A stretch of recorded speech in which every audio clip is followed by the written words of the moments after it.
तमाम रोशन निगाहों और बेदार समातों को सलाम अर्ज़ है। अज़ीज़ान मन, अहादीस में क़यामत के मुतालिक वाज़े निशानियाँ मौजूद हैं। इसी सिलसिले में सही मुस्लिम में हज़रत आयशा सिद्दीक़ा रज़ियल्लाहु तआला अन्हा से एक ऐसी रिवायत मौजूद है कि जिसे सुनकर, पढ़कर और समझकर ये कहा जा सकता है कि क़यामत से 40 साल पहले एक ऐसा काम ज़रूर होगा कि जिसके बाद ये यकीन से कहा जा सकेगा कि अब क़यामत बहुत करीब है और चंद सालों की दूरी पर है।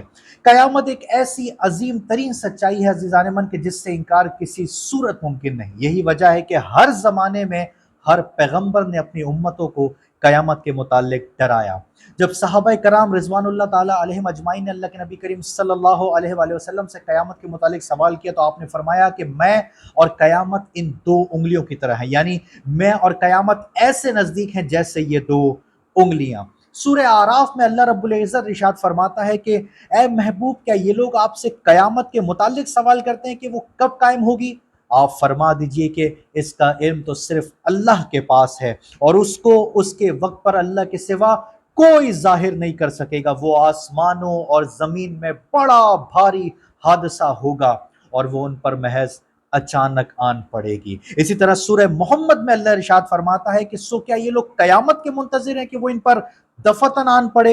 याद रखो कि उसकी मुतअद्दिद अलामतें जाहिर हो चुकी हैं और जब क़यामत उनके सामने होगी तो उनको समझना कहाँ मयस्सर होगा। और एक वो बहुत बड़ी गलत फहमी जिसका तकरीबन हर एक मुसलमान ही शिकार हो चुका है और उसकी आड़ में और उसके सबब न जाने क्या कुछ करता फिर रहा है और हर कोई अपनी धुन में मस्त नजर आता है, उसको भी अल्लाह ने सूरह मारिज में ये कहकर इस गलत फहमी को दूर किया कि लोग उस दिन को दूर समझते हैं जबकि हमारी नजर में वो करीब है कि जिस दिन आसमान ऐसा हो जाएगा जैसे पिघला हुआ तांबा और पहाड़ ऐसे जैसे रंगीन खून और कोई दोस्त किसी दोस्त को ना पूछेगा, हालांकि एक दूसरे को सामने देख रहे होंगे। उस रोज गुनहगार ये चाहेगा कि किसी तरह उस दिन के अजाब के बदले में अपना सब कुछ दे डाले, यानी अपने बेटे, अपनी बीवी और अपने भाई और वो खानदान जिसमें वो रहता था और इस दुनिया में जितने आदमी हैं गर्ज के सबको दे डाले और किसी तरह अपने आप को अजाब से बचा ले। लेकिन ऐसा ऐसा हरगिज नहीं होगा। वो तो आग है भड़कती हुई, खाल उधेड़ कर कलेजा निकाल लेने वाली।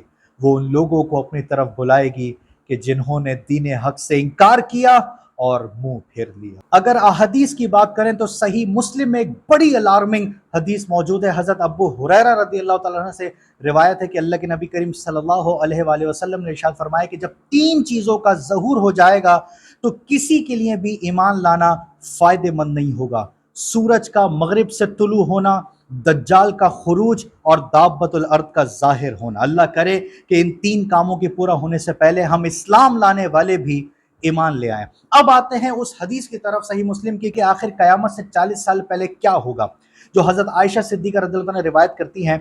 इस हदीस से मालूम होता है कि हज़रत ईसा अलैहिस्सलाम की वफ़ात के बाद जब क़यामत कायम होने में सिर्फ 40 बरस रह जाएंगे तो एक निहायत ही पाकीज़ा और खुशबूदार हवा चलेगी जो लोगों के बगलों के नीचे से गुजरेगी, जिसका असर ये होगा कि जिन लोगों के दिलों में ईमान होगा वो वफात पा जाएंगे और सिर्फ दुनिया में बुरे लोग ही रह जाएंगे, यानी सिर्फ काफिर रह जाएंगे जो अपने बाप दादाओं की तरह दीगर बुतों को पूजा करते थे और कयामत इन्हीं काफिरों पर कायम होगी। अजीज़ान मन, इसी सिलसिले में इब्ने माजा में भी एक रिवायत मौजूद है कि अल्लाह के नबी करीम सल्लल्लाहु अलैहि वसल्लम ने फरमाया कि तुम्हारी इस तरह से छानबीन की जाएगी कि जिस तरह खजूरों में से बेहतरीन खजूरें अलग कर ली जाती हैं, यानी कि नेक लोग उठा लिए जाएंगे और बद लोग बाकी रह जाएंगे और जब मौत आए तो उसे रजा समझकर कबूल कर लेना। अज़ीज़ान मन, परवरदिगार से दुआ है कि परवरदिगार हमें आखिरत की तैयारी करने की तौफीक अता फरमाए, क़यामत की हकीकत को अपने अंदर उतारने की तौफीक अता फरमाए और हमारा खात्मा